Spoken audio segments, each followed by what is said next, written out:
দর্শক, এই মুহূর্তে সচিবালয়ে রয়েছেন সহকর্মী সাইফুদ্দিন রবিন। যাব তার কাছে। রবিন, আজকে সচিবালয়ে প্রধানমন্ত্রীর কি কি কর্মসূচি রয়েছে?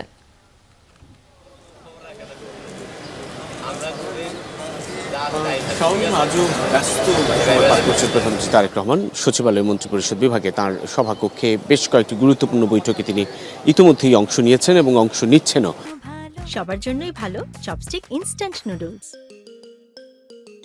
অর্থাৎ এখন এই মুহূর্তে একটি বৈঠক চলছে, যে বৈঠকে স্থানীয় সরকার ও পল্লী উন্নয়ন সমাবেশক প্রতিমন্ত্রী মীর শাহে আলম এবং অন্যদিকে তথ্যমন্ত্রী জহিরুদ্দিন স্বপন তার সঙ্গে বৈঠক করছেন, এবং সেখান থেকেও নিশ্চয়ই কোনো গুরুত্বপূর্ণ নির্দেশনা মিলবে প্রধানমন্ত্রীর তরফ থেকে। এবং এর আগে মুক্তিযুদ্ধ বিষয়ক মন্ত্রণালয়ের দায়িত্বপ্রাপ্ত মন্ত্রী প্রতিমন্ত্রীর সঙ্গে বৈঠক করেছেন প্রধানমন্ত্রী।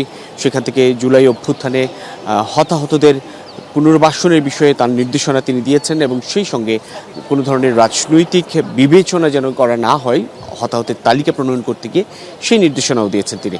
এর পরপরই স্থানীয় সরকার প্রতিমন্ত্রী এবং তথ্যমন্ত্রীর সঙ্গে প্রধানমন্ত্রী বৈঠক, এবং এরপর বিকেলে তিনি একটি ইফতার মাহফিলে যোগ দেবেন। এবারের রমজানে বা তার দেশের মাটিতে দীর্ঘ নির্বাসিত জীবন শেষে ফেরার পর প্রথম রমজানে বলা চলে প্রথমবারের মতো কোনো ইফতার কর্মসূচিতে তিনি যোগ দিতে যাচ্ছেন, এবং সেটি হচ্ছে পিলখানায় বিডিআর হত্যাকাণ্ডের শিকার শহীদ পরিবারগুলোর সদস্যদের সঙ্গে তিনি সেনা কমপ্লেক্সে তিনি সেই ইফতার মাহফিলে যোগ দেবেন। আগামীকাল তার বেশ কিছু গুরুত্বপূর্ণ কর্মসূচি রয়েছে, বইমেলা উদ্বোধন বিকেলে, এবং এর আগে তিনি শুরুতে 21শে পদকপ্রাপ্তদের সেই পদক প্রদান কর্মসূচি। অর্থাৎ প্রধানমন্ত্রী ধারাবাহিকভাবেই বলা চলে নির্দিষ্ট সময়ে অফিস করছেন এবং দিনভর নানান ব্যস্ত কর্মসূচির মধ্য দিয়ে তিনি তার কর্মযজ্ঞ পরিপালন করছেন।